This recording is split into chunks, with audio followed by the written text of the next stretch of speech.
जिंदाबाद जिंदाबाद जिंदाबाद जिंदाबाद जिंदाबाद वंदे मातरम वंदे मातरम।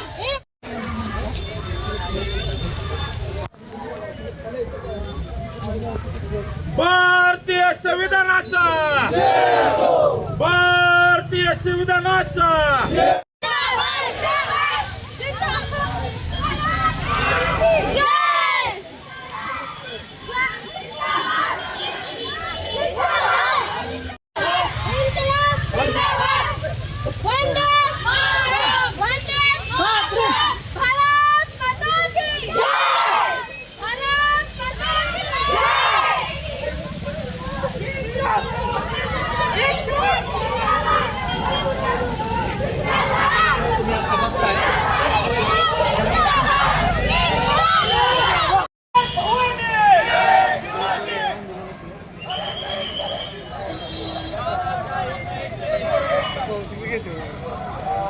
बॅनर दिसू द्या जरा.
जिंदाबाद जिंदाबाद जिंदाबाद जिंदाबाद मातरम मातरम मातरम जय जय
शिक्षण आमच्या हक्काचं पेपर लीक थांबलीच पाहिजे पेपर फुटी थांबलीच पाहिजे शिक्षण आमच्या हक्काचं सर्वांना मोफत समान आणि सक्तीचं शिक्षण मिळालंच पाहिजे सर्वांना मोफत समान आणि सक्तीचं शिक्षण मिळालंच पाहिजे जिंदाबाद जिंदाबाद जिंदाबाद अरे गांधी वाली आजादी अंबेडकर वाली आजादी वो फूले वाली आजादी संभाजी वाली आजादी मेरे शिवाजी वाली आजादी हम लेकर रहेंगे आजादी इस मनुवाद से आजादी है हक हमारी आजादी है सबसे प्यारी आजादी है प्यारी प्यारी आजादी पेपर लीक से आजादी भ्रष्टाचार से आजादी वो मनुवाद से आजादी वो तानाशाह से आजादी संसद मांगे आजादी ये मोदी शाह से आजादी ये मोदी शाह से आजादी ये सड़क भी मांगे आजादी तो गडकरी से आजादी तो सड़क भी मांगे आजादी तो गडकरी से है हक हमारी है जान से प्यारी महिलाएं मांगे है युवा भी मांगे अरे युवती मांगे मांगे विद्यार्थी आणि तरुण मित्रमैत्रिणींनो, बंद करा शांत हो. आज आपण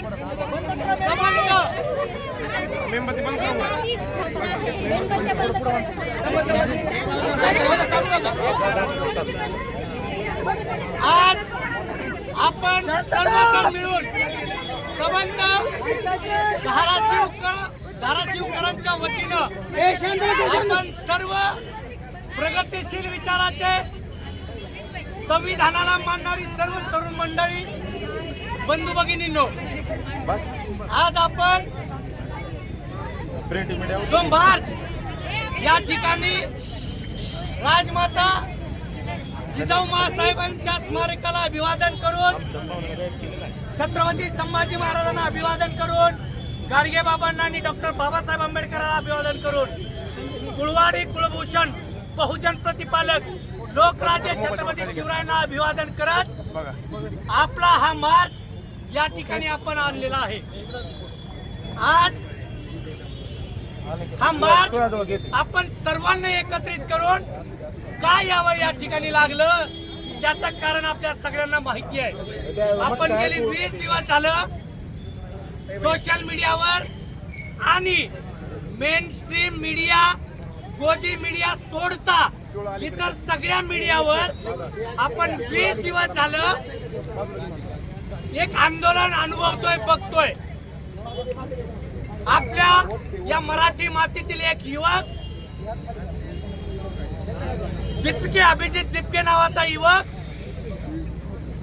ज्यानं या देशातल्या तरुणांना ज्या वेळेस याच देशातले सर्वोच्च न्यायालयाचे सरन्यायाधीश कॉक्रोच म्हणून, झुरळ म्हणून संबोधतात, या देशातल्या तरुणांचा अपमान करतात, तेव्हा अभिजित दिपकेनं तो अमेरिकेत असताना सोशल मीडियावर कॉक्रोच जनता पार्टी नावाची एक पार्टी सुरू केली आणि करोडो भारतीयांनी आणि नागरिकांनी, विद्यार्थी युवतींनी त्याला पाठिंबा दिला, त्याला फॉलो केलं.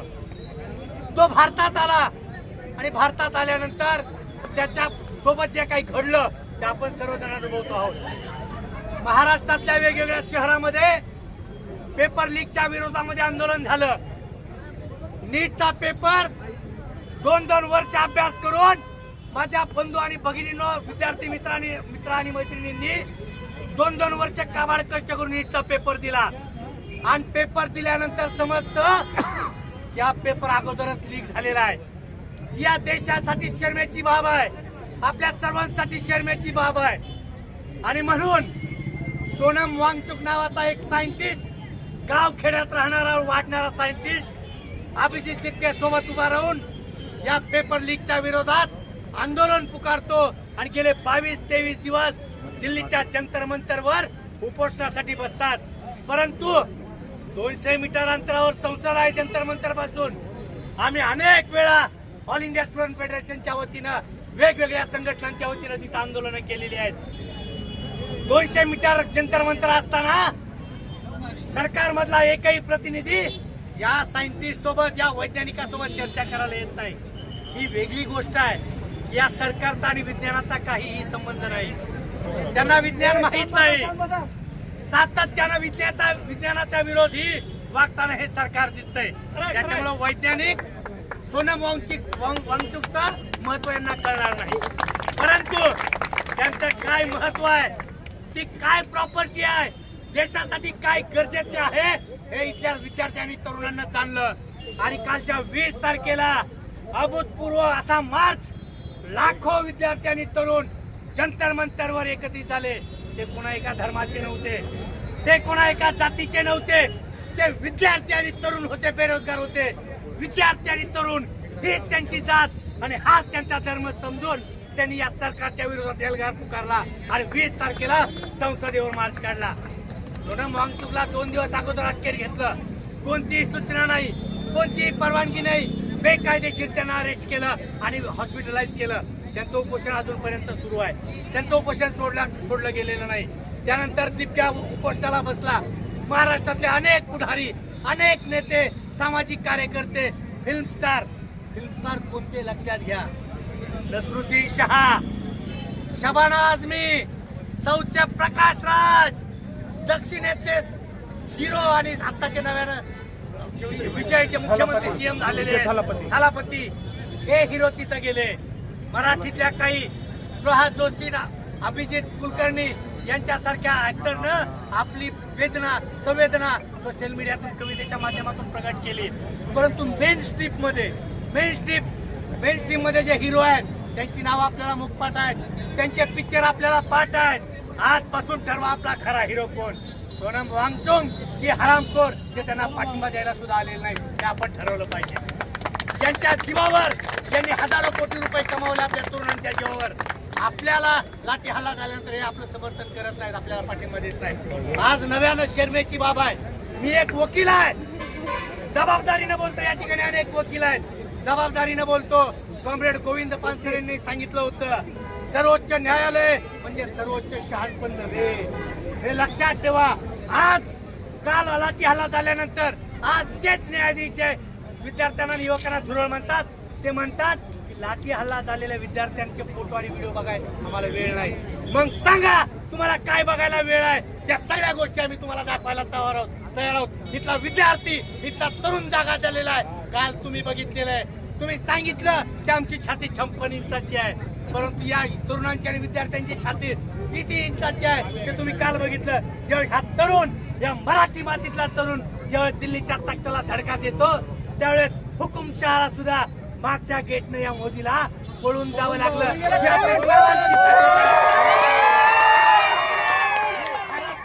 ताकद आहे, ही छत्रपती शिवरायांच्या महाराष्ट्राची ताकद आहे, त्यांनी लक्षात घ्यावा. आणि जेव्हा दिल्लीचं तख्त महाराष्ट्राची झटलंय, महाराष्ट्राच्या वाटेला गेलंय, त्यावेळेस त्यांना पाय उतार व्हावं लागलेलं आहे, हे लक्षात घेतलं पाहिजे त्यांनी. आणि म्हणून पुन्हा सांगतो, पेपर लीक जे झालेलं आहे, पेपर लीकच्या बाबतीत आजपर्यंत धर्मेंद्र प्रधानचा राजीनामा आलेला नाही. कसली मगरुरी आहे, कसली मुजोरगिरी आहे. खऱ्या अर्थानं 22 विद्यार्थ्यांनी आत्महत्या केल्यात. त्यांची जबाबदारी कोण घेणार? अकाउंटेबिलिटी कोणी घेणार? कोण घेणार? अरे पेपर लीक झाले, परंतु जबाबदार कोण? जबाबदार हे सरकार आहे, धर्मेंद्र प्रधान आहे, मोदी आणि शाह यांनी जबाबदारी घेऊन राजीनामा दिला पाहिजे, ही आपली सगळ्यांची मागणी आहे. आणि म्हणून कालचा लाठी हल्ला झाला, त्याच्या विरोधात आपण सर्वजण धाराशिवकर या ठिकाणी आलेलो आहे. मला माहिती आहे की माती लाल आहे, रक्तरंजित माती आहे. हैदराबादच्या लढ्यामध्ये या धाराशिव आणि उस्मानाबाद जिल्ह्याचं योगदान आहे. या ठिकाणचा खासदार भाई उद्धवराव पाटील शेतकरी कामगार पक्षाचा लाल बावटा खांद्यावर घेऊन रात्र शेतकऱ्यांसाठी झटणाऱ्या लाल बावट्याच्या उद्धवराव पाटलांचा वारसा या धाराशिव जिल्ह्याला आहे. आणि तो वारसा घेऊन आम्ही चाललेलो आहोत. हा जिल्हा कोणतीही फूट सहन करणारा नाही. ती MLA असो, MP ची असो किंवा पेपर फूट असो. आपण गेल्या 2 महिन्यात अनुभवलाय. सन्माननीय या जिल्ह्याचे खासदार त्यांनी दुसऱ्या गटामध्ये प्रवेश केलेला आहे. हा काही राजकीय सभा नाहीये, परंतु सांगणं गरजेचं आहे. ज्या ठिकाणी तुम्ही तरुणांच्या आणि विद्यार्थ्यांच्या मतावर तुम्ही राजकारणाच्या तख्त राखता, त्यावेळेस तुम्हाला प्रश्न विचारणं गरजेचं आहे. काय या जिल्ह्याच्या खासदारानं तरुणांच्या बद्दल या जिल्ह्याचे रील स्टार खासदार त्यांनी विद्यार्थी आणि युवकांच्या बद्दल एकही भ्रष्ट शब्द काढलेला नाही. त्यांचा निषेध या मंचावर आम्ही करत आहोत. इतर वेळी तुम्हाला सोशल मीडियामध्ये जायला वेळ आहे. काल लाखो विद्यार्थ्यांवर लाठी हल्ला झाला. या जिल्ह्याच्या खासदारानं का संसदेत मुद्दा मांडला नाही? का आंदोलनाला भेट दिली नाही? का या ठिकाणी आले नाही? हा प्रश्न आम्ही विचारतोय. आणि म्हणून पेपर लीकच्या विरोधात, सगळ्या पेपर फुटीच्या विरोधात धाराशिव जिल्हा एकवटलाय, विद्यार्थी एकवटलाय. आणि यानंतर जोपर्यंत धर्मेंद्र प्रधानचा राजीनामा होत नाही, तोपर्यंत जंतर मंतरचं आंदोलन थांबणार नाही. आमचं समर्थन त्या आंदोलनाला विद्यार्थी आणि युवक म्हणून राहणार आहे. एवढं बोलतो, थांबतो. धन्यवाद. आगे अच्छा भविष्य मिले इसलिए, और जो दूसरे बच्चों के साथ में अन्याय हुआ वो आगे तुम लोग के साथ में ना हो, इसलिए मैं हमेशा तुम लोगों के साथ हूँ और आगे भी रहूंगी.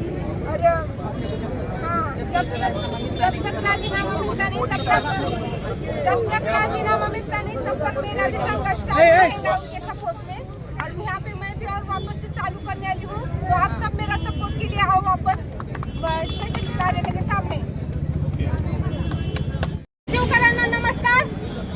आणि आज जेव्हा ह्या मूक मोर्चाची आणि कॅन्डल मार्चचं आपण आयोजन केलं होतं, त्याची प्लॅनिंग केली होती, तेव्हा आम्ही विचार केला होता की कुठल्याही पक्षाविरोधात, कुठल्याही व्यक्तीविरोधात, कुठल्याही विचारधारेविरोधात स्पेसिफिकली बोलायचं नाही। पण जेव्हा आपण बघतोय की देशाच्या राजकारणामध्ये सत्ताधारी असलेले पक्ष आणि सत्तामध्ये असलेले लोक जेव्हा आपल्यासारख्या बेसिक ह्युमन राईट्स वरती जेव्हा घाला घालण्याचा प्रयत्न करतात, तेव्हा आपल्यासारख्या सामान्य जनतेला रस्त्यावरती उतरून निषेध नोंदवता आला पाहिजे। तो एवढ्याचसाठी की आज जर आपण निषेध नोंदवला नाही तर याची नोंद ते घेणार नाहीत, आणि जर ते नोंद घेऊन स्वतःवरती जबाबदारी घेणार नाहीत तर इथून पुढे शेतकरी, महिला, इतर वल्नरेबल पॉप्युलेशन, त्याच्यानंतर विद्यार्थी, ह्या सगळ्या बाबतीत जेव्हा जेव्हा आंदोलन करतील तेव्हा तेव्हा हे सत्ताधारी पक्ष, कुठलाही सत्ताधारी पक्ष इथून पुढेही येऊ दे, आमच्यासारखे तरुण आणि आमच्यासारखे युवा शक्ती त्या प्रत्येकाच्या विरोधात प्रदर्शन करतील आणि प्रत्येक